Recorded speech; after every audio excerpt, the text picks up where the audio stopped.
नमस्कार, फिर हाज़िर हूँ एक और नए प्रयोग की जानकारी के साथ। आज मैं आपको वो बताऊँगा जो कि 7 मंत्र जो मैंने आपको मरी माता के दिए हैं, उनके द्वारा जो है पूछा लगाने का मंत्र, मतलब कि कैसे आप जो है इन मंत्रों द्वारा किसी के बारे में जानकारी ले सकते हैं कि उनके ऊपर भूत-प्रेत है या जादू है, टोना है, क्या है। तो इन मंत्रों के प्रयोग के द्वारा ही आपको जो है पूरी जानकारी मिल जाएगी। आपको करना क्या है कि सबसे पहले मरी माता को याद करें और उनके नाम से जो है होम दें। 7 बार पढ़ के उस होम के ऊपर आहुति दें और जो है अब फिर उनके नाम से जो है शराब की धार दें।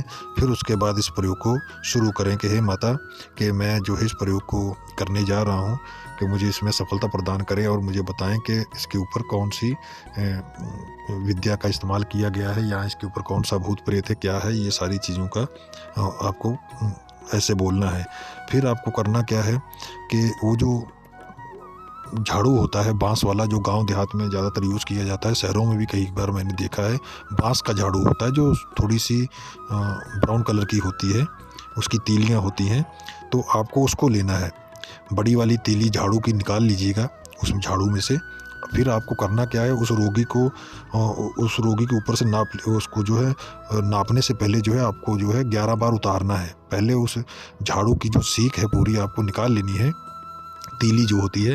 निकालने के बाद उसको 11 बार उसके जो है ऊपर से नीचे तक उतारिएगा।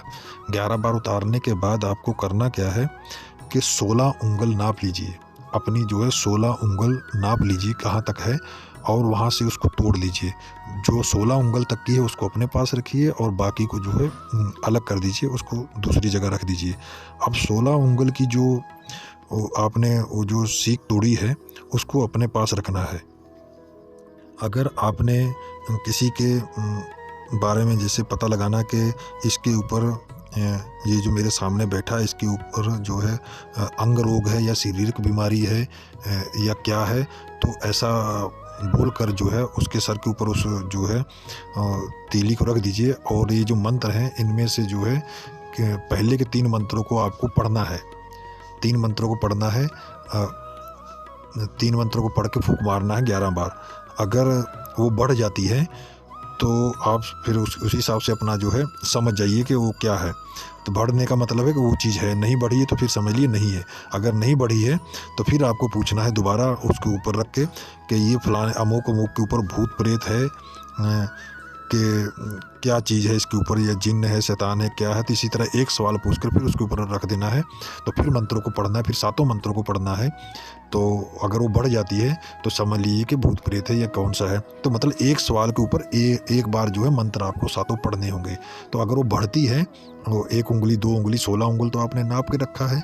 अगर वो बढ़ जाती है 1 उंगल तो समझ लीजिए कि वो उसकी खोर है, ये समझ लीजिए, मतलब कि वो चीज़ सही है, ऐसा आपको देखना है।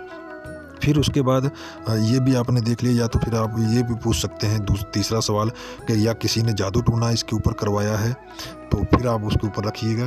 तो उसको फिर मंत्रों को पढ़िए, 7 मंत्रों को पढ़िए, एक बार ही पढ़ना है।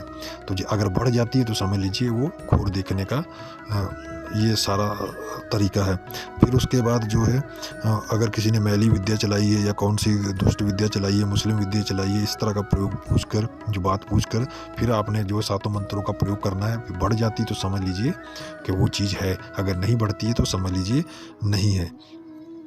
तो जब आप मंत्र पढ़ेंगे तो जब आपने सर के ऊपर उसको रखा है तीली को, तो उसको झाड़ने की तरह इस्तेमाल करना, सर से लेके नीचे तक पैर तक लेके आना है। जब भी आप सवाल पूछेंगे तो सर के ऊपर रख के जो है आपने शुरुआत करना है, तो फिर धीरे धीरे नीचे को लेते आना है। आप इसी तरह आपको जैसे झाड़ा देते हैं सर से लेके पैर तक का, इसी तरह आपको जो है उस तीली को छुआते नीचे तक लेके आना है मंत्र पढ़ते हुए। तो 7 मंत्रों को पढ़ना है एक बार। तो जब 7 मंत्र पूरे हो जाएंगे तो फिर आप जब फिर दोबारा नापेंगे। आपने 16 उंगली नापा था, तो आपकी कितनी उंगली होगी, 16, 17, 18 जो भी है, तो उतना तोड़ दीजिए। फिर दोबारा आप नापिएगा। तो इसी तरह आपको खोर देखना है। ये है सीख द्वारा जो है देखा जाता है इसको।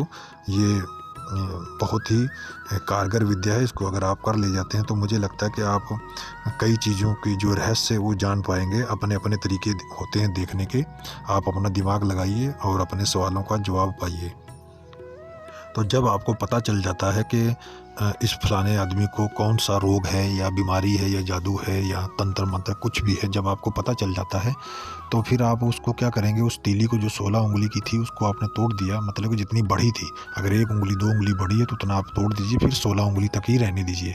फिर आपको क्या करना है, मरी माता को याद करना है और उनके नाम से धार देनी है और एक नींबू काटना है और बोलना कि हे माता, मैंने आपको ये जो है अमुक अमुक सामान दिया है, ऐसे कबूल करें और जो है मेरे जो सामने जो रोगी बैठा हुआ है इसको तत्काल अभी के अभी जो है आराम होना चाहिए।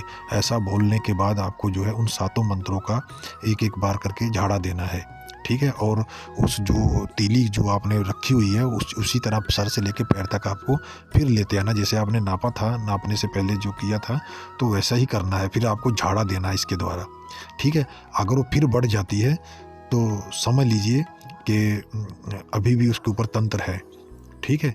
अगर फिर दूसरी बार फिर वही प्रक्रिया करिए। अगर दूसरी बार भी अगर फिर वैसा ही करते हैं तो फिर अगर बढ़ जाती है तो फिर तीसरी बार करिए। अगर तीसरी बार नहीं बढ़ेगी तो समझ लीजिए कि रोगी को आराम मिल जाएगा, अब वो ठीक हो जाएगा। अगर तीसरी बार भी अगर वो बढ़ जाती है तो समझ लीजिए कि फिर वो इस विधि से ठीक नहीं होगा। तो अगर नहीं बढ़ती है तो समझ लीजिए वो ठीक हो जाएगा। तो फिर आपको क्या करना है, इन्हीं मंत्रों से आपको जो है उसको गांठ लगानी है, मतलब उसी लकड़ जो जिससे आपने नापा है उसी को आपको मतलब कि मंत्रों द्वारा बांध देना है। बांध कर जो है आपको मंत्रों से जब 7 मंत्रों फिर आप उसके ऊपर पढ़ेंगे तो वो बंध जाएगा। जब बांध देंगे तो इसको जो है किसी बहती हुई नदी के किनारे पर जो है मिट्टी में खोद कर गाड़ दीजिएगा या फिर शमशान में इसको जो है गाड़ दीजिए, ठीक है? तो उसको फिर आराम मिल जाएगा। फिर आपको दोबारा जो है एक बार फिर उसको किसी टाइम पे महीने में फिर झाड़ा कर दीजिए, वो बिल्कुल ही ठीक हो जाएगा, क्योंकि सीक अब नहीं बढ़ी है तो समझ लीजिए उसको आराम मिलना ही मिल रहा है। अगर वो बढ़ता है और सीक बढ़ती है मतलब फिर 1-2 उंगल, तो समझ लीजिए कि उसको इस विधि से आराम नहीं मिलेगा। तो फिर मैं अगली वीडियो में बताऊँगा आपको कि फिर उसके ऊपर कौन सी विधि प्रयोग करनी है और कैसे उसको जो है किन मंत्रों का और किस विधि से प्रयोग में लाकर उसे ठीक करना है। तो आशा करता हूँ कि मेरे इस बताए गए प्रयोग से आप लोगों को लाभ मिले, ईश्वर करे आप सबको कामयाबी मिले। ये जन कल्याण हेतु मैं ही आपको बता रहा हूँ, तो आप इनको ज़रूर ध्यान से सुने और करने की कोशिश करिएगा। और अमावस के दिन जो है इन 7 मंत्रों का जो है उच्चारण कर लीजिए और होम भी कर लीजिए, तो जो है आपके मंत्र जागृत हो जाएं और जन कल्याण हेतु प्रयोग करिए कि लोग आपसे ठीक हो जाएं, आपका ही नाम होगा। तो आज्ञा दीजिए, फिर मिलूँगा एक और नए प्रयोग की जानकारी के साथ। तब तक के लिए नमस्कार।